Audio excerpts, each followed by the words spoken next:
दो समय विगतको, यो समय वर्तमानको,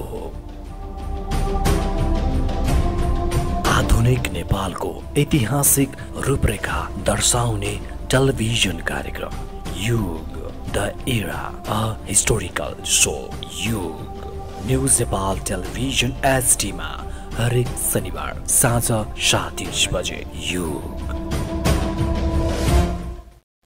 न्यूज नेपाल टेलिभिजनको बिल्कुलै नौलो प्रस्तुति कार्यक्रम युगमा यहाँलाई स्वागत एवं न्यानो अभिवादन टक्राउन चाहन्छु। नमस्कार, म सुनिल लोलकको तर्फबाट। विगतको केही हप्तादेखि नेपालमा हवाईजहाजको इतिहास र यसका दुर्घटनाका कथाहरू लिएर आएको थिए। यस हप्ता भने हामीले नेपाली भूमिमा गुडेका रेलगाडीका इतिहास र कथाहरू राख्नेछौँ। मानिसहरूले बोकेर तराई तथा अङ्ग्रेज शासित भारतबाट नेपालमा रसद पानी तथा विभिन्न सामग्रीहरू बोकेर ल्याउनु पर्दथ्यो। यसरी बोकेर ल्याउँदा हप्तौँ समय लाग्दथ्यो, जसले गर्दा भारतमा रहेको अङ्ग्रेज सरकारको सहयोगमा रेल सेवा जोड्ने तयारी भयो। अन्ततः विक्रम सम्वत 1983 फागुन 5 गते नेपालमा पहिलो रेलगाडी गुडेको थियो। यही रेलगाडीको कथा र इतिहासहरू लिएर यस हप्ता यहाँ सामु आएको छु। सुरुमा चारकोसे झाडीबाट गोलिया काठ निकासी गर्ने तथा भारतबाट रसदहरू आयात गर्ने उद्देश्यले शुभारम्भ भएको रेलगाडी बिस्तारै मानिसहरू पनि बोक्न प्रयोग हुन थाल्यो। युग, the era, a historical show युग। आफ्ना दाजु देव शमशेरलाई सत्ताच्युत गरेर प्रधानमन्त्री बनेका चन्द्र शमशेरले राज्याभिषेक गरेको केही दिनमा नै भारतमा रहेका वाइसरायलाई भारत सरकार तथा बेलायत सरकारसँग अझ बढी सम्बन्ध प्रगाढ गर्न चाहेको उल्लेख गर्दै पत्र पठाएका थिए। भारतीय प्रधान सेनापति लर्ड किचनरलाई नेपाल भवनमा बोलाएर आतिथ्यता दर्शाएका थिए। साथै लर्ड किचनरले प्रधानमन्त्री चन्द्र शमशेरलाई फोर्ट गोर्खा राइफलको अनगरी कर्नेल पद दिएका थिए। वाइसरायलाई दिएको नेपाल भ्रमणको निम्तो स्वीकार नभए पनि श्री 3 चन्द्र भने बेलायत भ्रमणमा निस्केका थिए। अक्सफोर्ड युनिभर्सिटीबाट अनररी डक्टरेट ग्रहण पनि गरेका थिए। अन्ततः 1968 मा बेलायतका राजा जर्ज 5औं नेपालमा सिकार खेल्ने उद्देश्यले आइपुगे। यसरी बेलायत सरकारसँग हर तरहले नजिक हुन चाहेको चन्द्र शमशेरले अचानक बेलायतको प्रिय हुने अर्को मौका पाए। विक्रम सम्वत 1971 को साउनमा अचानक विश्वयुद्धको सुरुवात भयो। बेलायती सेनामा भर्ती भएका गोर्खाली सैनिकहरू बेलायती सरकारको तर्फबाट युद्धमा सहभागी हुनु स्वाभाविकै थियो। नेपालबाट पनि श्री 3 चन्द्र शमशेरले नेपाली सेनालाई युद्धको लागि जाने अनुमति दिए। यसरी झन्डै 16,000 नेपाली सेना पनि बेलायत सरकारको सहयोगमा युद्धमा सहभागी भएका थिए। तत्कालीन समयमा केवल 56 लाख जनसङ्ख्या भएको देशले करिब 2 लाख नेपाली सैनिकका रूपमा युद्धका सहभागी भएका थिए। युद्धको समय पनि गाउँ गाउँमा गल्लाहरू घुम्दै युवाहरू बटुल्न थालेका थिए। कुनै मापदण्ड बिना नै गोर्खा सैनिकमा भर्ती गराएका थिए। गाउँ गाउँमा त्रासदीले युवा छोराहरूलाई बाबुआमाले लेकमा भेडीगोठहरूतिर लुक्न पठाउन थालेका थिए। युद्धको समाप्तिपछि करिब 20,000 को मृत्यु भयो। हजारौँ अपाङ्ग भए। गाउँ गाउँमा हजारौँ महिला विधवा भए। यस्तैमा कति युद्धमा मृत्यु भएका सैनिकहरूको कुनै पारिवारिक सदस्य नै भेटिएन। तिनका पेन्सन के गर्ने भन्ने समस्या देखियो। यो रकम नेपाल सरकारलाई दिनु उपयुक्त ठानिएन। युद्धको समाप्तिपछि श्री 3 चन्द्र शमशेरले बेलायत सरकारबाट स्याबासी पाए। साथै युद्धमा सहभागी भएकोमा बेलायत सरकारको तर्फबाट लर्ड चेम्सफोर्डले पत्र लेखेर गोर्खाली सैनिकको कदर गर्दै नेपाल सरकारलाई आर्थिक सहयोग गर्न चाहेको जानकारी दिए। जसको फलस्वरूप बेलायत सरकारले युद्धमा मृत्यु भएको तर पारिवारिक सदस्य नभेटिएका गोर्खाली सैनिकहरूको पेन्सन बराबरको रकम वार्षिक 10 लाख रुपैयाँको दरले उपलब्ध गराउने भयो। तर सो रकम नगद उपलब्ध नगर्ने तर कुनै विकासको योजनामा खर्च गर्ने तय भयो। पहिलो सहयोगको रूपमा विक्रम सम्वत 1982 सालमा काठमाडौँमा सैनिक अस्पताल बनाइए, जसको नाम पछि राजा त्रिभुवन र चन्द्र शमशेरको नामबाट श्री 3 चन्द्र अस्पताल राखियो। 1982 कै चैतमा बेलायत सरकारले अम्लेखगञ्जदेखि रक्सौलसम्मको करिब 42 किलोमिटर लामो नेपाल गभर्मेन्ट रेलवे निर्माणको थालनी गराई 1 वर्षमा नै समाप्त गरी 1983 फागुन 5 गते उद्घाटन पनि गरायो। विक्रम सम्वत 1971 कार्तिक 27 मा तत्कालीन श्री 3 चन्द्र शमशेरले पोलिटिकल अफिसरका रूपमा ब्रिटिस रेजिडेन्टमा रहेका कर्णेल मानर्स स्मिथलाई पत्र लेखेर ठोरीको वन विभागले स्थानीय जङ्गलको काठ ढुवानीका लागि छोटो हल्का रेल सेवाको स्थापनाका सम्बन्धमा अध्ययनका लागि कलकत्ताको मेसर्स एन्ड मार्टिन कम्पनीका तर्फबाट एक युरोपियन इन्जिनियर पठाउने बारेमा जानकारी दिएका थिए। त्यति बेला भारतीय भूमिबाट ठोरीको 3 माइल रेल सेवा ठोरी नजिकैको जङ्गलबाट काठ ढुवानीका लागि बनाइएको रेल सेवा सुचारू पनि भएको थियो, जसको मर्मतका लागि विक्रम सम्वत 1974 पनि पत्रचार भएको देखिन्छ। विक्रम सम्वत 1975 भदौ 19 गतेको पत्र अनुसार नेपालले भारतमा रहेको अङ्ग्रेज सरकारलाई रेल सेवाका लागि 2 लाख स्लिपर काठ नेपालको जङ्गलबाट उपलब्ध गराइएको थियो। पश्चिम नेपाल शारदा उपत्यकाबाट टनकपुरतर्फ निकासी भएको त्यो समयको स्लिपरको निकै उपयोग भएको थियो। यसको करिब 10 वर्षपछि पुनः रक्सोलबाट भिक्षाखोरी अर्थात् अम्लेखगञ्जका लागि रेल सेवा विस्तारको कुरा उठ्यो। 10 टनसम्म ढुवानी गर्न सक्ने इन्जिनको मूल्य मार्टिन कम्पनीले 37,500 रुपियाँ भनेको थियो, जसले गर्दा दैनिक 50 टन ढुवानी गर्न न्यूनतम 4 वटा इन्जिनको आवश्यकता पर्दथ्यो, जुन रु 1,50,000 पर्दथ्यो। यदि 20 टन क्षमताको इन्जिन खरिद गरेमा रु 75,000 पर्दथ्यो। 3 वटा खरिद गर्दा 2,25,000 रुपियाँ पर्न जान्थ्यो। तर यदि सडकबाट लरीमा दैनिक 50 टन सामान ढुवानी गर्ने हो भने केवल 10 वटा लरीले पुग्दथ्यो, जसको मूल्य केवल रु 1 लाख पर्दथ्यो र सडक बनाउँदा 39,000ले पुग्दथ्यो। तर पनि लामो समय टिकाउ र मर्मतमा खर्च कम आउने हुँदा रेल सेवा नै उपयुक्त रहेको विवरण रेल विभागका सदस्य लेफ्टिनेन्ट कर्नल हपकिन्सले विक्रम सम्वत 1982 जेठ अर्थात् 15 मई 1925 दिएका थिए। सिमलामा बसेर रिपोर्ट तयार गरेका हपकिन्सलाई स्थलगत अध्ययनका लागि नेपाल सरकारले निमन्त्रणा गरेपछि विक्रम सम्वत 1982 कार्तिक 5 देखि 12 सम्म सो क्षेत्रको भ्रमण गरी रिपोर्ट तयार गरे। सिमलामा तयार गरेको रिपोर्ट भन्दा खासै भिन्न थिएन। उनले आफ्नो सुझावलाई पुनः दोहोर्याउँदै रिपोर्ट तयार गरे। रक्सौलदेखि भिक्षाखोरी अर्थात् अम्लेखगञ्जसम्मको रेल सेवा नै उपयुक्त रहेको तथा 30 इन्चको न्यारो गजको हल्का इन्जिन भएको रेल नै उपयुक्त रहेको विवरण दिएका थिए। यसको निर्माण लागत निकै कम हुने तथा यसको सँगै सडक सञ्जाल पनि जोड्न सकिने पनि उनको भनाइ थियो। साथै उनले श्री 3 चन्द्र शमशेरलाई भेटेर रेल सेवा निर्माणका लागि भारतीय रेल विभागलाई जिम्मा दिनुभन्दा आफैले तयार गर्नु उपयुक्त हुने समेत सल्लाह दिएका थिए। जबकि यस अगाडि भारतीय रेल सेवा बङ्गाल उत्तर पश्चिम रेल सेवालाई अम्लेखगञ्जसम्म रेल सेवा विस्तार गर्नका लागि नेपाली भूमि निःशुल्क उपलब्ध गराउने तयारी समेत गरिएको थियो। रेलमार्ग तयार गर्न प्रति माइल 1.5 देखि 2 लाख लाग्ने, नपुग सडक बनाउन 30,000 लाग्ने तथा अम्लेखगञ्जमा रहने कर्मचारीको मासिक तलब 600 भन्दा बढी नलाग्ने भन्ने विवरण समेत तयार बनाइएको थियो। यसरी 24 माइलको रेलमार्गका लागि अन्दाजी 40 लाखमा तयार हुने आकलन गरिएको थियो। अम्लेखगञ्ज पछिका सडक निकै राम्रो बनाइएको थियो। 20 फुट चौडा सडकमा नाली समेत बनाइएको थियो। खोलाहरूमा समेत बलिया पुलहरू बनाइएका थिए। करिब 5 टनको सामग्री बोक्ने लरी सहजै आवत जावत गर्न सक्ने गरी बनाइएको थियो।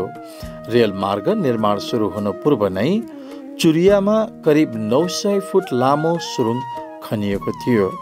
11 फुट चौडा र 9 फुट अग्लो यो सुरुङका भुइँमा कङ्क्रिट गरिएको थियो भने प्रत्येक 1.5 फुटको दूरीमा 1 फुट वर्गाकारमा लामा लामा सत्तलहरू ओछ्याइएका थिए। यस किसिमको निर्माण देखेर हपकिन्स आफै पनि दङ्ग परेका थिए। रातमा चुरिया सुरुङ नजिकै रहेको पौवामा बास बसेर भोलिपल्ट बिहानै निस्किएका उनले सामरी खोला माथिको पुल देखेर अनौठो मानेका थिए। युनाइटेड स्टेट्स स्टिल कर्पोरेसनबाट निर्मित 100 फुट लामा 4वटा स्टिलका सत्तलहरू पुलमा प्रयोग गरिएको थियो। उनको आगमनभन्दा 10 वर्ष अगाडि बनेका यी पुलहरूको क्षमता पनि धेरै नै थियो।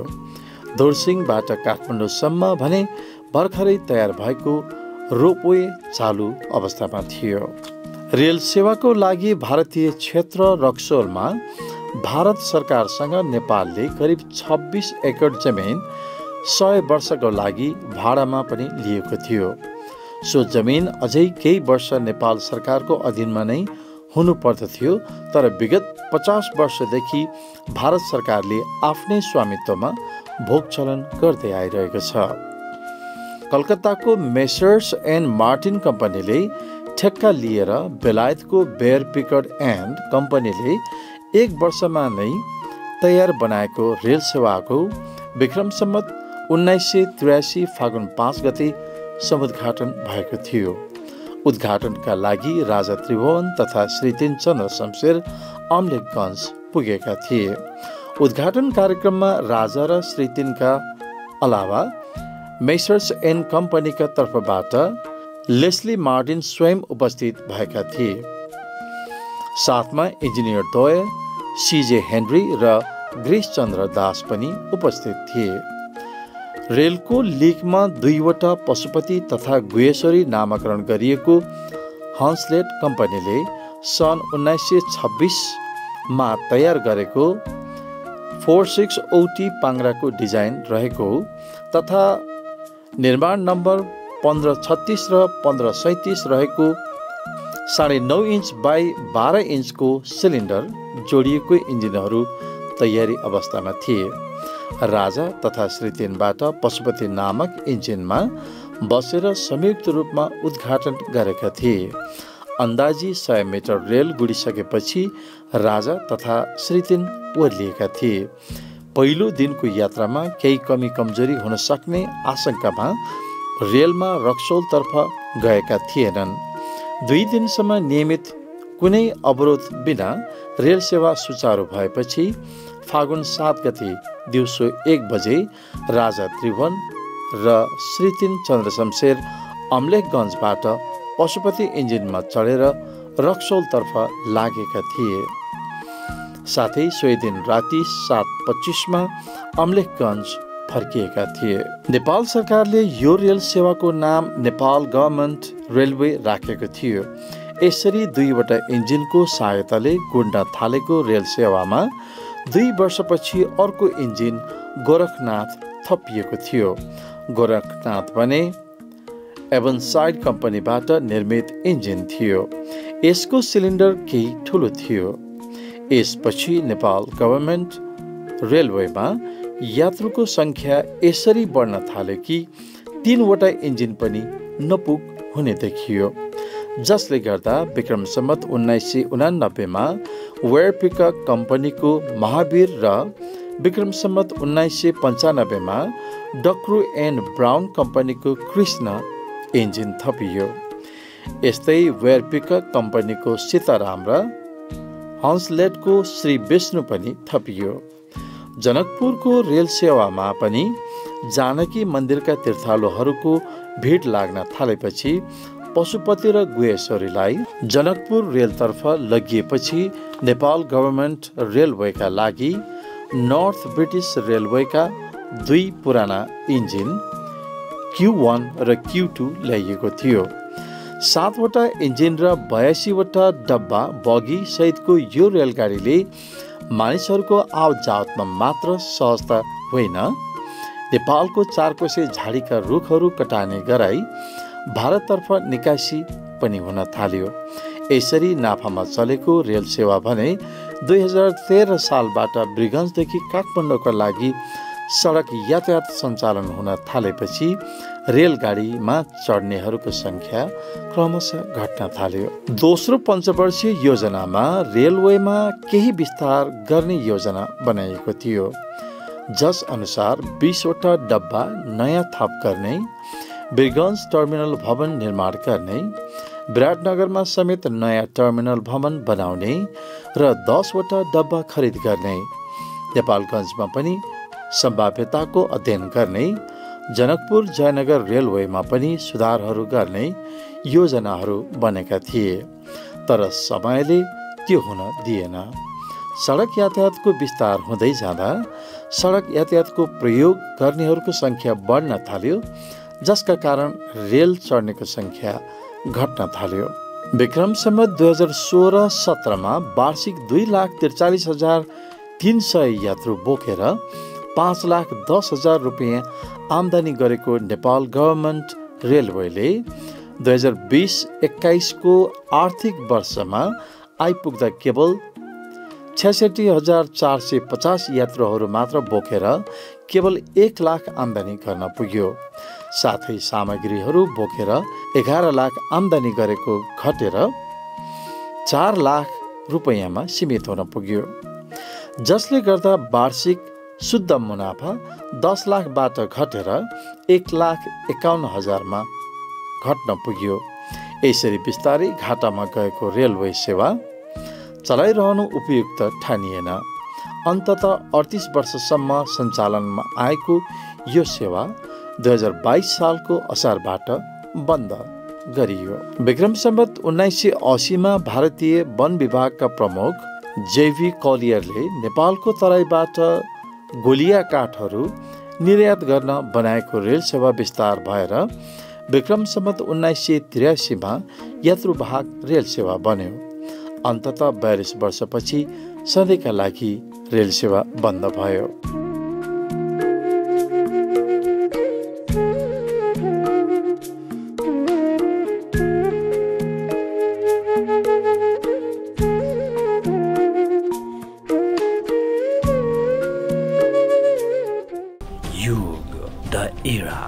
हिस्टोरिकल सो हुन त हामीले रक्सौलबाट अमलेखगञ्जमा गुडेको रेलगाडीलाई नै नेपालको पहिलो रेलगाडीको रूपमा लिने गर्दछौँ। तर नेपालमा रेलगाडी गुडेको इतिहास हेर्ने हो भने पश्चिम नेपालमा चाहिँ 1962तिर नै गुडेको थियो। इस्ट इन्डिया कम्पनीको समयमा अवध राज्यले नेपाल फरेस्ट्री रेलवे नाम दिएर रेलवेको सुरुवात गरेका थिए। यो रेल सेवा भारत उत्तर प्रदेशको बहराइचबाट नेपालको बर्दिया जिल्लाको तारातालसम्म 25 किलोमिटर लामो रेलमार्ग जोडिएको थियो। नेपाल फरेस्ट्री रेलवे नाम दिए पनि यो रेलवे भने पूर्ण अङ्ग्रेज सरकारको स्वामित्वमा थियो। बर्दियाको जङ्गलबाट सखुवाको रुखहरू काटेर ती रेलले काठहरू भारततर्फ लैजाने गर्दथे। त्यति बेलाको राणा शासक चन्द्र शमशेरले त्यसबापत निश्चित रकम पाउँदथे। नेपालमा रेलगाडी गुडेको इतिहास खोज्न थाल्यौँ भने धेरैलाई थाहा नभएको इतिहास भेट्दछौँ। नेपालमा रेलगाडीको सुरुवात पश्चिम नेपालमा भएको थियो। यो रेल सेवा भारत उत्तर प्रदेशको बहराइचबाट नेपालको बर्दिया जिल्लाको तारातालसम्म जोडिएको थियो। नेपाल फरेस्ट्री रेलवे नाम दिएको रेलवे पूर्ण रूपमा भारतमा रहेको अङ्ग्रेज सरकारले आफ्नो स्वार्थका लागि बनाएको थियो। बर्दियाको जङ्गलमा सखुवाको रुखहरू काटेर ती रेलले काठहरू भारततर्फ लैजाने गर्दथे। त्यति बेलाको राणा शासक चन्द्र शमशेरले त्यस बापत निश्चित रकम पाउने गर्दथे। इस्ट इन्डिया कम्पनीको समयमा अवध राज्य अन्तर्गत रहेको यो रेल सेवाले यो रेलवे विक्रम सम्वत 1962मा सुरु भएको थियो। नेपालको बर्दियाको तारातालसम्म 25 किलोमिटर लामो रेलले धेरै नै सखुवाका काठहरू ओसारेको थियो। रेलको लिकको लागि आवश्यक पर्ने सखुवाको रुख सकिएपछि सो रेल पनि बन्द भयो। त्यस्तै नेपालको सुदूरपश्चिममा शारदा उपत्यकामा चन्द्र शमशेरले उपहारमा दिएको 2 लाख रेलवेको स्लिपर ढुवानीका लागि छोटो रेल सेवा टनकपुरसम्म बिछ्याइएको थियो। तर महाकालीमा आएको बाढीले केही समयपछि नै बगाएर लगेको थियो। नेपालको ठोरीसम्म भारतको अङ्ग्रेज सरकारले काठ ढुवानीका लागि विक्रम सम्वत 1971 स्थापना गरेको मालवाहक रेल सेवा पनि पछि बन्द भयो।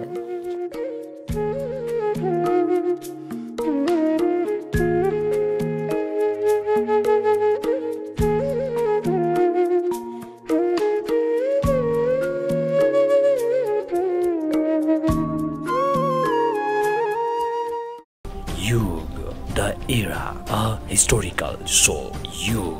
विक्रम सम्वत 1984 निर्माण भएको रेल सेवा पनि बर्दिवासका जङ्गलबाट रुख कटानी गरी भारततर्फ काठ निकासी गर्नको लागि बिजलपुरासम्म 53 किलोमिटर लामो बनाइएको थियो। पछि पर्याप्त काठहरू ओसारिसकेपछि नेपाल सरकारलाई सुम्पिएको थियो। विक्रम सम्वत 1994 मङ्सिर 16 गते विवाह पञ्चमीकै दिन पारेर भारतीय तीर्थयात्रीहरू बोकेर जनकपुर आएको थियो। यसरी यो रेलको नामकरण नेपाल जनकपुर जयनगर रेलवे NJJR गरी प्यासेन्जर ट्रेनमा परिवर्तन गरियो। यस रेलवे मार्फत भारतीय तीर्थयात्रीहरूलाई जानकी मन्दिरतर्फ आकर्षित गर्न सफल भएको थियो। त्यसबेला गोड्ने हन्सलेट कम्पनीले बनाएको 460T मोडलका इन्जिनहरूको नाम भने गुहेश्वरी र पशुपति राखिएको थियो। यसपछि नेपालमा तेस्रो रेल सेवा पनि श्री 3 चन्द्र शमशेरको समयमा नै सुरु भएको थियो। विक्रम सम्वत 1984 निर्माण भएको रेल सेवा पनि बर्दिवासका जङ्गलबाट रुख कटानी गरी भारततर्फ काठ निकासी गर्नका लागि बिजलपुरासम्म 53 किलोमिटर लामो बनाइएको थियो। पछि पर्याप्त काठहरू ओसारिसकेपछि नेपाल सरकारलाई सुम्पिएको थियो। विक्रम सम्वत 1994 मङ्सिर 16 गते विवाह पञ्चमीकै दिन पारेर भारतीय तीर्थयात्रीहरू बोकेर जनकपुर आएको थियो। यसरी यो रेलको नामकरण नेपाल जनकपुर जयनगर रेलवे NJJR गरी प्यासेन्जर ट्रेनमा परिवर्तन गरिएको थियो। यस रेलवे मार्फत भारतीय तीर्थयात्रीहरूलाई जानकी मन्दिरसम्म आकर्षित गर्न सफल भएको थियो। सुरुमा ओरेस्टेन एन्ड कोपेल कम्पनीबाट निर्मित 262T मोडलका इन्जिन भएको रेल गुड्न थालेको थियो। त्यसको केही समयपछि नेपाल गभर्मेन्ट रेलवेको गुहेश्वरी र पशुपतिलाई जनकपुर जयनगर रेलवेका लागि ल्याइयो। पछि नेपाल गभर्मेन्ट रेलवेका महावीर, कृष्ण तथा सीताराम नाम गरेका इन्जिनहरू पनि थपिए। पछिल्लो चरणमा विक्रम सम्वत 2018 सालमा हन्सलेट कम्पनीकै 2वटा इन्जिनहरू सूर्य तथा चन्द्र पनि थपिएका थिए। मुस्किलले चलिरहेको यो रेल सेवा पनि 2071 सालको माघ महिनादेखि पूर्ण रूपमा बन्द हुन पुग्यो। फेरि भारत सरकारको सहयोगमा रेलवे लिगको मर्मत तथा रेलवे स्टेसनको पुनर्निर्माण पछि भारत सरकारसँग करिब 85 करोडमा खरिद गरेको रेलबाट पुनः सेवा दिन थालिएको छ।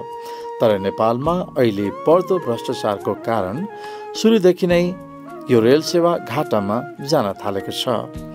थाहा छैन कहिलेसम्म नेपाल सरकारले यस रेल सेवालाई घाटामा नै भए पनि चलाउने प्रयास गरिरहनेछ।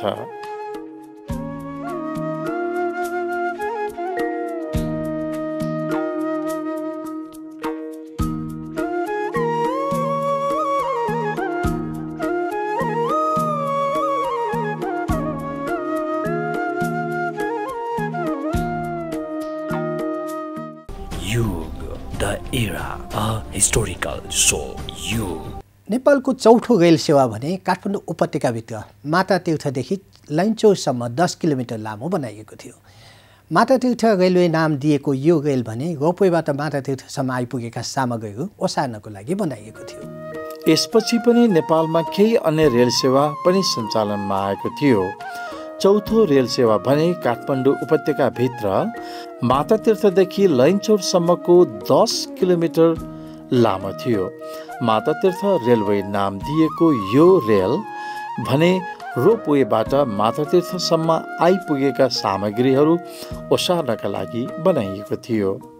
उपत्यकाभित्र गुड्ने भएको हुँदा यसका इन्जिन भने डिजलले चल्ने ल्याइएको थियो। लामो समयसम्म नगुडे पनि इतिहासमा नाम भने राख्न सफल यो रेल सेवा काठमाडौँ उपत्यकाभित्र नै गुडेको पहिलो रेल सेवा थियो।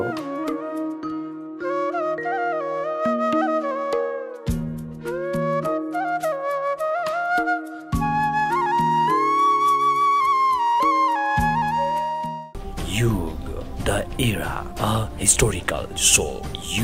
पाँचौं रेल सेवा भने पूर्वी नेपालमा जोडिएको थियो। कोशी ब्यारेज निर्माणको क्रममा भारत सरकारले निर्माण सामग्री ओसार पसारको लागि चतरादेखि भारतको वीरपुर तथा बथनाहासम्म जोडिएको रेल सेवा थियो। यस रेल सेवालाई कोशी प्रोजेक्ट रेलवे अर्थात् केपीआर नामाकरण गरिए पनि नेपालीहरूले ढुङ्गा बोक्ने हुँदा ढुङ्गे रेल भनेर भन्दथे। पछि फुस्रेदेखि गोपासम्म ट्रकमा ढुङ्गा ओसार्ने तथा गोपादेखि भीमनगरसम्म रेलवेले लगिन्थ्यो। पाँचौं रेल सेवा कोशी ब्यारेज निर्माणको क्रममा भारत सरकारले निर्माण सामग्री ओसार पसारका लागि चतरादेखि भारतको वीरपुर तथा बथनाहासम्म जोडिएको थियो। यस रेल सेवालाई कोशी प्रोजेक्ट रेलवे केपीआर नामाकरण गरिए पनि नेपालीहरूले ढुङ्गा बोक्ने हुँदा ढुङ्गे रेल भनेर चिनिने गर्दथ्यो। पछि फुस्रेदेखि गोपासम्म ट्रकमा ढुङ्गा ओसार्ने तथा गोपादेखि भीमनगरसम्म रेलवे लगिन्थ्यो। कोशी प्रोजेक्ट रेलवे भने पूर्ण रूपमा भारत सरकारको स्वामित्वमा रहेको रेल सेवा थियो। कोशी बाँध निर्माण कार्यका लागि सामग्री ढुवानीमा सहज होस् भनेर बनाइएको यो रेल सेवा धेरै पछिसम्म पनि चलेको थियो।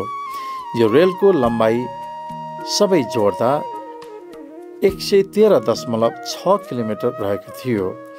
भारततर्फको जोगबनी रेलवे स्टेसन नजिकैको बथनाहादेखि कोशी ब्यारेजहरूको भीमनगरसम्म 40 किलोमिटर, भीमनगरदेखि चक्रघट्टासम्म 35.2 किलोमिटर, चक्रघट्टादेखि चतरासम्म 19.2 किलोमिटर, अर्को चक्रघट्टादेखि खनारसम्म 19.2 किलोमिटर रहेको थियो। विक्रम सम्वत 2011 सालमा निर्माण भएको यस कोशी प्रोजेक्ट रेलवेको 20 टन क्षमताका 270 वटा डब्बा थिए, जसमा 150 वटा डब्बा 2015 सालतिर खरिद गरिएको थियो। साथै 9 वटा इन्जिनमा 2020 सम्म आइपुग्दा 4 वटा इन्जिन बढाउन सकिने तथा 5 वटा बनाउन नै नसकिने थिए। छैटौं बाल रेल भने भारतीय प्रधानमन्त्री जवाहरलाल नेहरूले राजा त्रिभुवनको समयमा नै दिएका थिए। सुरुमा गोपाल रेल नाम दिए पनि पछि भृगुटी मण्डपमा बच्चाहरूको लागि मनोरञ्जनको रूपमा राखिएपछि यसलाई बाल रेल नामाकरण गरिएको थियो।